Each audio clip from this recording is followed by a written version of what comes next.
It can sometimes be tough to talk about, but addiction is an issue that impacts every community across the country. And after a recent story about breaking the cycle of addiction, a St. Genevieve County man asked us to look into the unintended consequences impacting pain patients. 5 on your side's Holden Kurwicki spent the last several days looking into this issue, and he's here in studio. What did you find out, Holden? Well, Kelly and Mike, in 2016, the CDC overhauled its guidelines to try and protect people from becoming addicted to opioids.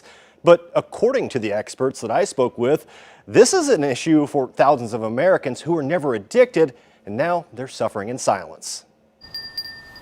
On a day when it's 70 degrees and sunny outside, it's all Kevin Brawley can do to sit on his front porch. I'm treated like an addict, but they say I'm medically dependent. A tree trimmer by trade, he's legally disabled after an accident that took place more than 2 decades ago. It broke my neck, it blew 5 discs in my upper back, it blew 2 or 3 in my lower back, and it jammed my spine into my sacrum. So therefore I got nerves on bone. Over the years, he's been prescribed opioids to manage the pain. I've dealt with it pretty well for the last 25 years because I had the medicine to do it. Nothing ever took it away, but it made it feasible for me to get out and do stuff.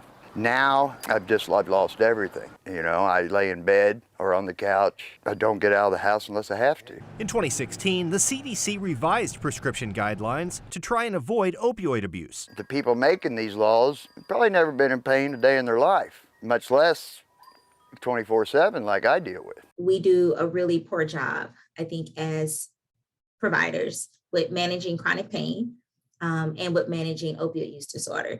Dr. Kanika Cunningham specializes in addiction, and she admits there were unintended consequences for those with chronic pain.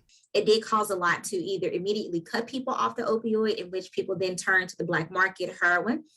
People went into withdrawal symptoms. So a lot took place. People are committing suicide every day because they can't take it no more. I think about it. I think about it every day. While there are compassionate care clauses, Kevin and Dr. Cunningham agree it's time to eliminate the one-size-fits-all approach. We definitely need to make some changes in how we approach chronic pain. All we want to do is live a half-normal life. This story came directly from an email from a viewer just like you. If you have a story that you would like me to look into, send me an email at hkurwicki1@ksdk.com.